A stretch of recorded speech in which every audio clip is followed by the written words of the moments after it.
Hi hello ಎಲ್ರಿಗೂ ನಮಸ್ಕಾರ. Welcome back to my YouTube channel.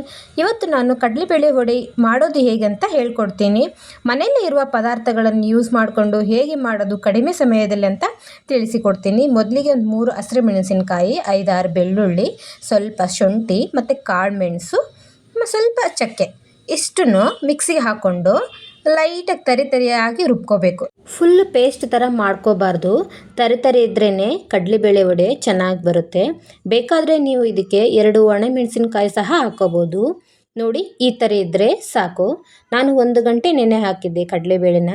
ಜಾಸ್ತಿ ನೆನೆಸ್ಬೇಡಿ ಅದನ್ನು ಸಹ. ನಂತರ ಸ್ವಲ್ಪನೇ ಮಿಕ್ಸಿ ಹಾಕ್ಕೊಂಡು ತರಿಯಾಗಿ ರುಬ್ಕೊಳ್ಳಿ.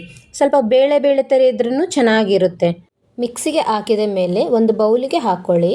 ಅದಕ್ಕೆ ಕರಿಬೇವು, ಉಪ್ಪು, ಸ್ವಲ್ಪ ಅಕ್ಕಿ ಹಿಟ್ಟು ಮತ್ತು ಈರುಳ್ಳಿ ಹಾಗೆ ಕೊತ್ತಂಬರಿ ಸೊಪ್ಪು ಹಾಕ್ಕೊಂಡು ಕೈಯಲ್ಲಿ ಚೆನ್ನಾಗಿ ಮಿಕ್ಸ್ ಮಾಡಿ.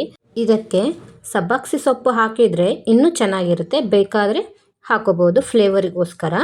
ಮತ್ತು ಇದನ್ನು ಸ್ವಲ್ಪ ಜಾಸ್ತಿ ಮಿಕ್ಸ್ ಮಾಡೋಕ್ಕೆ ಹೋಗಬೇಡಿ, ಯಾಕೆಂದರೆ ಈರುಳ್ಳಿ ಹಾಕಿರ್ತೀವಲ್ವಾ, ಹಾಗಾಗಿ ಅದು ನೀರು ಹೊಡೆಯೋ ಚಾನ್ಸಸ್ಸು ಜಾಸ್ತಿ ಇರುತ್ತೆ. ಅದಕ್ಕೋಸ್ಕರ ಎಣ್ಣೆ ಕಾದ್ಮೇಲೆ ಕೈಗೆ ನೀರು ಹಚ್ಕೊಂಡು ಚಿಕ್ಕದಾಗಿ ಉಂಡೆ ಥರ ತೊಗೊಂಬಿಟ್ಟು ಈ ಥರ ಒಂದೊಂದಾಗಿ ಕೈಯಲ್ಲೇ ಪ್ರೆಸ್ ಮಾಡಿ ಎಣ್ಣೆ ಒಳಗಡೆ ಹಾಕಬೇಕು.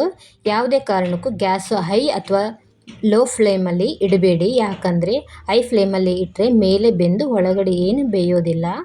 ಲೋ ಫ್ಲೇಮಲ್ಲಿ ಇಡೋದ್ರಿಂದ ವಡೆ ಜಾಸ್ತಿ ಎಣ್ಣೆ ಏರಿ ಟೇಸ್ಟಿಯಾಗಿ ಬರೋದಿಲ್ಲ.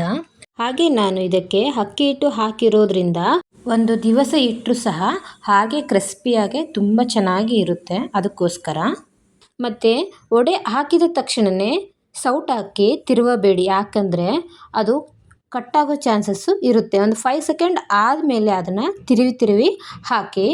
ಕಂಟಿನ್ಯೂಸ್ ಆಗಿ ತಿರುವಿ ಹಾಕೋದ್ರಿಂದ ಎಲ್ಲ ವಡೆಗಳು ಚೆನ್ನಾಗಿ ಬೆಂದು ಟೇಸ್ಟಿಯಾಗಿ ಬರುತ್ತೆ.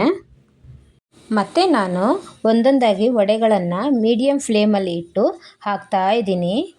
ನೋಡಿ ಎಷ್ಟು ಚೆನ್ನಾಗಿ ಬಂದಿದೆ ಅಲ್ವಾ.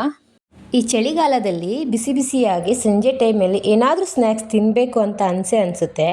ಆವಾಗ ಟೀ ಜೊತೆ ಕಡಲೆಬೇಳೆ ವಡೆನೂ ಮಾಡಿಕೊಡಿ. ಫ್ಯಾಮಿಲಿ ಜೊತೆ ತಿನ್ನೋದ್ರಿಂದ ತುಂಬಾ ಚೆನ್ನಾಗಿರುತ್ತೆ ಅಲ್ವಾ.